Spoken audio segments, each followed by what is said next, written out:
বুড়ি ও রাসূল সাল্লাল্লাহু আলাইহি ওয়াসাল্লামের গল্প। আমাদের নবী হযরত মুহাম্মদ সাল্লাল্লাহু আলাইহি ওয়াসাল্লাম সকালে ঘুম থেকে উঠে মসজিদে যেতেন নামাজ পড়তে। রাসূলের এক প্রতিবেশী বুড়ি ছিল। বয়সের ভারে সে এতটাই নুজু ছিল যে ঠিকমতো হাঁটতেও পারত না। তবুও কোনো মতে লাঠিতে ভর করে সে হেঁটে বেড়াতো। বুড়ি হয়ে গেলেও সে ছিল খুব দুষ্টু প্রকৃতির। রাসূলকে সে খুব অপছন্দ করত। রাসূল সাল্লাল্লাহু আলাইহি ওয়াসাল্লাম প্রতিদিন মসজিদে নামাজ পড়তে যেতেন। এটা বুড়ির কাছে মোটেও ভালো লাগতো না।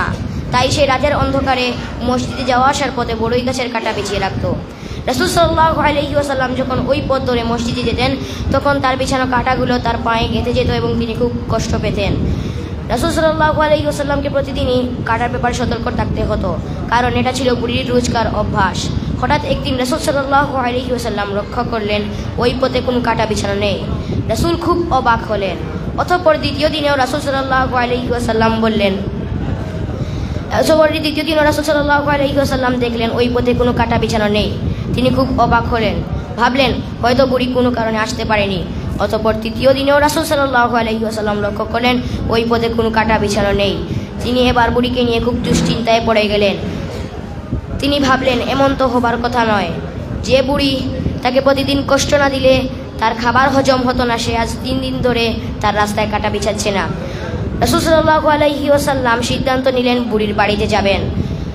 রাসূল সাল্লাল্লাহু আলাইহি ওয়াসাল্লাম যখন বুড়ির বাড়িতে গেলেন তখন তিনি দেখলেন তার আশঙ্কাই সত্য। তিনি দেখলেন বুড়ি খুব অসুস্থ হয়ে বিছানায় শুয়ে রয়েছে। রাসূলকে দেখে বুড়ি প্রথমে খুব ভয় পেয়ে গেল এবং ভাবল হয়তো মুহাম্মদ সাল্লাল্লাহু আলাইহি ওয়াসাল্লাম তার প্রতিশোধ নিতে এসেছেন। রাসূল সাল্লাল্লাহু আলাইহি ওয়াসাল্লাম বুড়ির মনের কথা বুঝে ফেলেন এবং তাকে অভয় প্রদান করলেন এবং তিনি তাকে বললেন, আমি তোমাকে কষ্ট দিতে আসিনি, তোমার সেবা করতে এসেছি। তারপর মহানবী সাল্লাল্লাহু আলাইহি ওয়াসাল্লাম বুড়িরকে দিনরাত সেবা করে তাকে সুস্থ করে তুললেন। বুড়ি সুস্থ হওয়ার পর তার অন্যায় বুঝতে পারল এবং রাসূলের কাছে ক্ষমা চাইল, আত্মসমর্পণ করল। রাসূলও তাকে ক্ষমা করে দিলেন। আসসালামু আলাইকুম।